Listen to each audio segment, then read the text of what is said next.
Our story started when Hudson was 15 months old and our pediatrician referred us over to the oncology department in CHOC to have a suspicious lump looked at. And the same day that we had the ultrasound, I got a call from the pediatrician at work. And she stopped me and she said, "Evie, I think your son has cancer."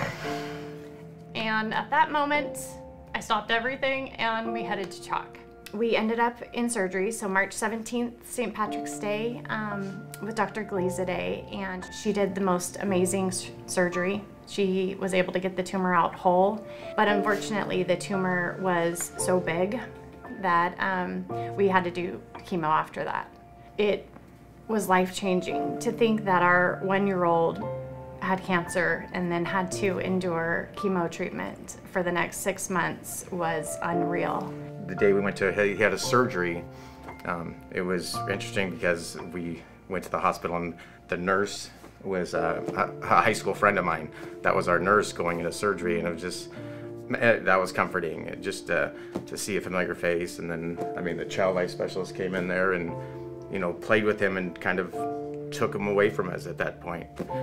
But it was just nice to have people there that kind of were so caring. I feel like the doctors are kind of amazing. That's what my mom's always told me. The nurses too, they were like amazing there. And then my mom told me about a red wagon that used to pull me around the doctors. I was pregnant with Cole when we first started our journey with CHOC, and so the CHOC team really got to see Cole grow. And so every time I'd come in with him in the car seat, she'd want to check him out and see how big he got, and it was more like a friend coming to see us than an office assistant. Most kids his age, toddlers, enjoy going to the park and, you know, other places like that, and those are things that we had to avoid at that point. But for Hudson, he looked forward to his CHOC checkups every week because he got to go see all of his friends and the doctors and get high fives and hugs, and they just really made him feel like this was family and not a hospital.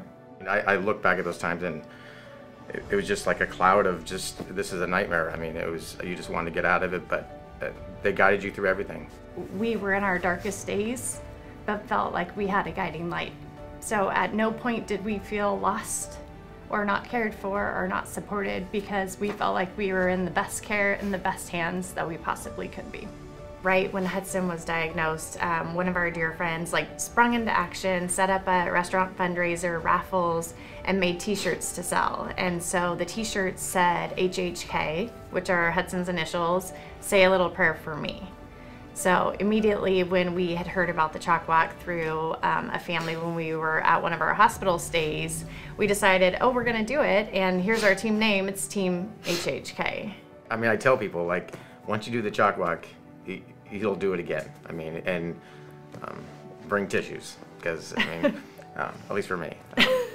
I get emotional every time I go to the CHOC Walk, and I love it. I mean, I love just all the teams and stuff, and it's one big family group. I mean, it's amazing.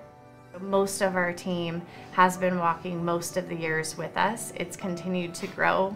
The other thing that's really cool about our team is we have a lot of youth. So Hudson has raised so much awareness with his friends at school, with all of his sports teams that he plays on. So we have a ton of kids on our team, and I think it ends up being a fun event. Disneyland is the perfect place for the CHOC Walk to happen because the event is magical in itself, and to have it at the happiest place on earth is the perfect location. It's almost kind of like not real. It's like amazing, like how many people are there just to support CHOC. Or like kind of hanging out with friends and seeing all the other teams. You see a ton of people and they're like all there for the same reason. So it's kind of like crazy. I was thrilled to hear that Hudson would be the ambassador. You never want your son to have cancer, but when they're as brave as him and we beat it, this gives him such a big platform to continue to raise awareness and spread the word and really be thankful to CHOC for everything that they've done, not only for him, but for our family. I thought we were getting a dog. Then I found out I was gonna be the ambassador, and it was amazing.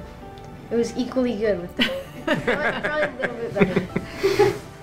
when you're a parent, you have to. I mean, I just feel like you have to keep fighting, and you just look forward, and I mean, you know, to an end point, or hopefully to an end point. But having CHOC would just, it makes it, you know, I don't want to say you put all your, I mean, I did. We put all our trust in CHOC. I mean, for the care, and it was awesome. I think for me, advice is even on your darkest day, right? There is a light, and for us, that was CHOC. That was our family, that was our community, that was our friends, right? And so I think they're always there to support you, and you never feel alone if you allow the light to lead.